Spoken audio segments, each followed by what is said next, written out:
I gotta feel that they're turning Jason Jordan heel on him at the Survivor Series.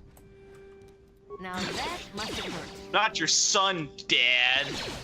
So, I listened to Wrestling Observer Radio, and Brian Alvarez has pitched the idea that I really like, actually. You know how Booker T is like always mercilessly shitting on Jason Jordan on commentary? Yeah. His thing is that Jason Jordan is actually his son, and that, you know, they're going to do the turn on Angle, and then Booker T will be revealed as his dad, and they'll go from there, set up a WrestleMania match probably. That would be nice. That would be a cogent and maybe smart thing to do. So we know it won't happen then. Yes. Quite sad, my lad. However, I will give credit where credit is due. They have, in fact, made good on some things here. We're not going to have to sit through Jinder versus Lesnar at the Survivor Series. We're going to get Jinder versus AJ, which is both good and bad. It's good because it's going to be a much better match. It's bad because I'm going to want that to be like a real match that gets time, but it's just going to be another Lesnar squash match. Which I would have been okay with if he were squashing Jinder, but... Squashing the Mahal. Maharaja. The modern day Mook Bookie. Book. Lacan Sepakakopoulos. George Padopoulos. George Papadopoulos.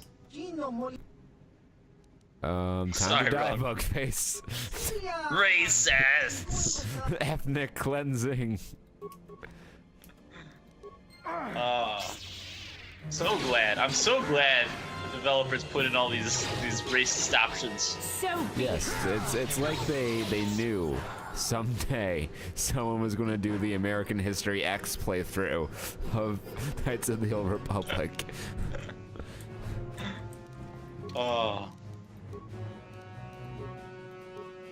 Was American History X was the fucking one where like the South wins? No. It was about neo-Nazis. Ed Norton was a crazy... He like went crazy in that movie. Like I'm pretty sure he actually went crazy filming that movie. Damn. It's a good movie though. Especially in these times where neo-Nazis are unfortunately once again relevant in the news. Dude, you just gotta walk out there with a fucking squirt gun, squirt down the tiki torches. Why the fuck? Why? Everyone's asked this. Literally everyone has asked this, but why the tiki torches? I don't know. I think that's just the only torch they could really readily obtain. Yeah. I mean, I guess it's how I feel like that's how a lot of symbols have come to be, where it's just like it's easily accessible by everyone and it's sort of ubiquitous. That's one of the good traits of a good symbol, is that it's ubiquitous and easily found and it's easily recognizable. But you know, it's hurt a lot by the connotations of it, you know, very much not being a white thing. In nature. I think the idea was that they were storming with the village with torches, like it was fucking Frankenstein or some shit like that. But no one just has like regular old torches anymore, so they went down to fucking Bed Bath & Beyond and got some tiki torches. Oh, which is sad, because like fucking regular torches are fairly easy to make if you know, what is it? It's a strip of cloth, it's some fucking vegetable oil, or like some low burning, you know, junky oil, and you wrap it around a towel or a stick and light it on fire. Do these really seem like the type of enterprising people who would, you know, be doing shit like that? This is true. There are many among them who also, I would assume, Not even like trying to pretend like I'm doing actual thoughtful research. I'm just going with my gut here. A lot of them are also gun rights folks.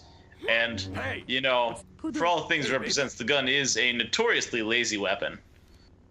For the whole just point it and shoot it. You should have. And they die.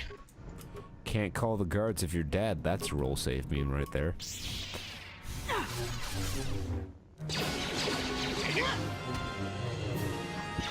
So, did we get dark side point for this? Because, you know, I'm pretty sure we just stopped a rape.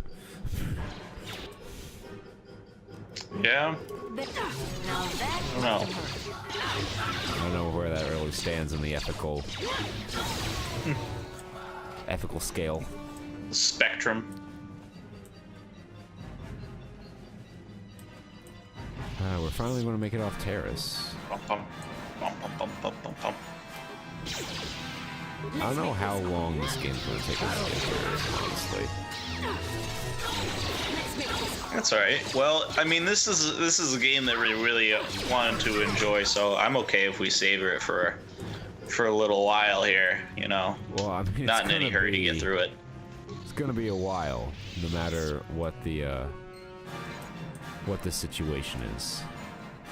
Assuming our parents went away on a week's vacation and left the keys to the brand new Porsche. Would they mind? No, of course not. Oh, I'm sorry, you're going down some quotes I can't follow. Sorry, Anakin. It's the Fresh Prince. It's Will Smith's early rap career. Huh? Cut out for a second there. Said it's Will Smith's early rap career. Ah, okay. DJ Jazzy J and the Fresh Prince, yo. Oh, Jazz Jeff. You call yourself a 90s kid. What was that group that they found out was like completely fake? It wasn't Christmas. Those guys, they wore their clothes backwards, and that was their thing. I want to say Milli Vanilli. Yes. That does sound correct. Milli and Vanilli were both, they didn't sing at all. They never sang a song. Wow. Song name. They're celebrities. It's two princes. Now I won't explain to you the long train of thought I just went on, but the result is that I think we need to do a modern remake. Of Two Princes, I agree. Yes. But also Johnny Quest. Yeah. Starring Kim Kardashian, and we'll call it Kim... We missed your punchline, you cut out. It'll be Kim Quest with a K. That's what I thought it was, but I wanted to make sure from the source that it was in fact that bad. Yeah, no. Don't, like, the warped mind labyrinth that I find these places in is the same one that I also find Neil Breen movies in. There are minotaurs in this mental labyrinth. And they are middle-aged Los Angeles architects. My mom... Las Vegas. Which is somehow worse. My mom was asking me, because we have Fios down here. And, I guess the Emoji Movie is on demand now, and I mentioned to her that is maybe the worst movie I've ever seen. And then I remember Double Down. And I was like, okay, so it's the worst, like, big studio wide release movie I've ever seen. And she asked what the absolute worst movie I've ever seen was. And I said it's a movie by this Las Vegas architect, Neil Breen, called Double Down. And I would explain the plot to you, but I'm not really sure what it is or if it even has one.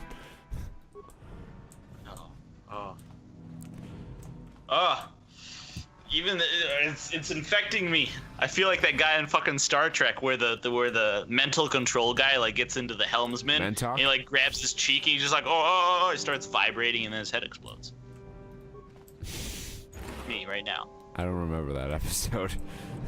It's the GIF of the black dude and he's sitting at the table and then he opens his eyes like boggly eyed and he grabs his face and he's like oh.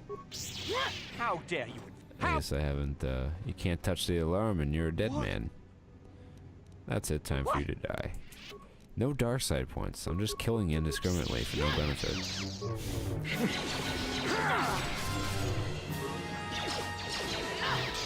This isn't nope. There's 2 princes. Prince of Bel-Air and the Fresh Prince. This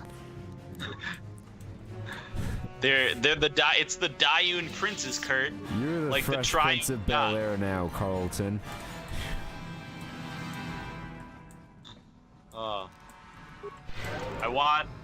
We get the crossover anime between Fresh Prince and Glory in the House. The world cannot handle such an event. I believe that is what the Book of Revelations is referring to. Or Revelation. It's actually just the Book of Revelation. Here it is. I remember that from when I used to go to church. Yep. And I remember how people were very literal about what it was. That's how we define it. Especially the New Testament is. Post-Jesus stuff is all very literal and not symbolic at all. You can use the Never. Not like it was a book about politics and about, your early Christian church. Much like the rest of the fucking New Testament after Jesus, which was all about the early church, and, Revelation isn't that different. And also, Hell is a fan fiction made by a European, dude. Just like, I wonder what hell's like. I'll just draw these doodles all, and one said, "Yep, that's totally what it is." Well, the Bible itself is the world's oldest game of telephone. It was written hundreds of years after the fact. Translated and retranslated and edited and re-edited and then given to kings where they could pick their favorite parts out and have Shakespeare write it and then edited and translated and retranslated. And then you have the new redeemed Slovakian vampires version of the Bible. And then, I do agree. I don't know. I'm sure a religious scholar knows more about the conference at Nicaea than I do, but that was just the point that, as if I remember, that was the point where they're like, all right, we're officially calling the Fraternal Order of Jesus Lovers to order. All in favor say aye. And Jesus was there, and he slapped all their dicks for good luck, and now we have church. Slapped all their dicks for good luck. He just went down the line, just.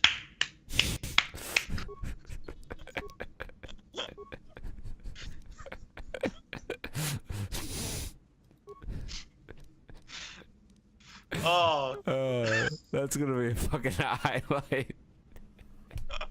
And Jake missed it. Oh my god, I'm crying like I'm watching the scene in Jake the Snake where he gets the money for his surgery from the crowdfunding. Oh boy.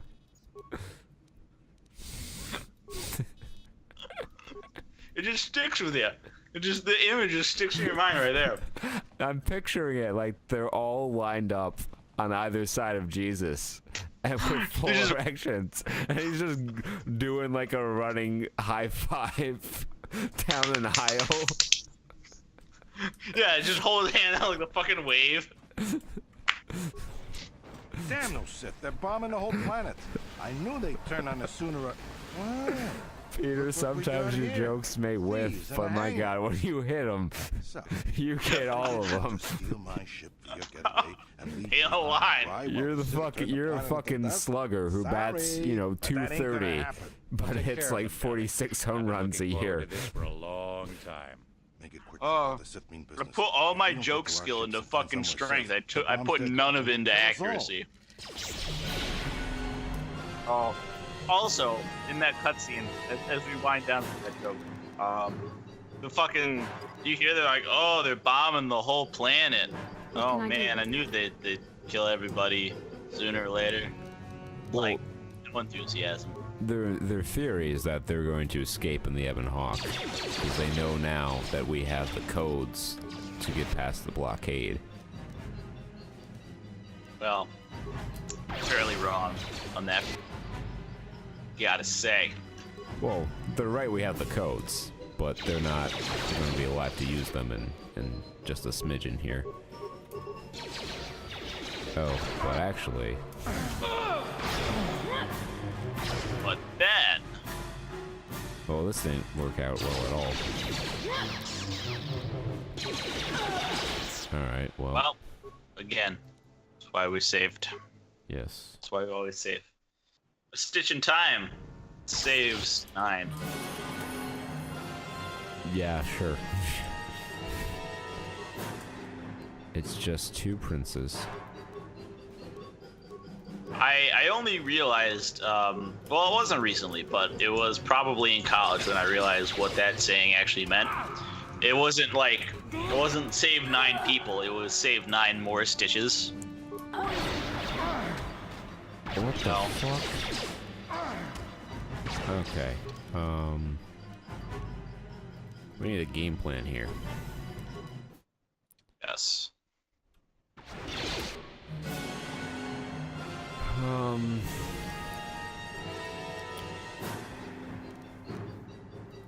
Let's start with that.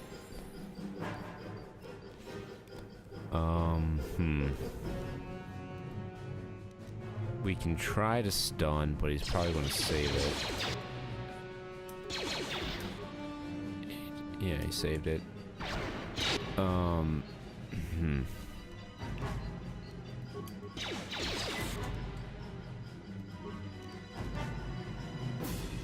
and Ivanka is giving support from back there. Oh, okay. Oh. So, she threw a grenade and it did enough damage to Davik to trigger the cutscene. I guess we did need a game plan, we just needed fucking blind dumb luck. We did it, boys. That was all 100% skill. Whole hanger down around our ears. Well, this is one of those things we gotta save. I feel like now would be a fairly good time. Well, So you ain't gonna get a break like that. no, it's okay, because once we get on the Ebon Hawk, it's going to autosave, I'm pretty sure. Oh, cool. Yes, get the fuck off of Terrace. Yeah. Yeehaw, bitches!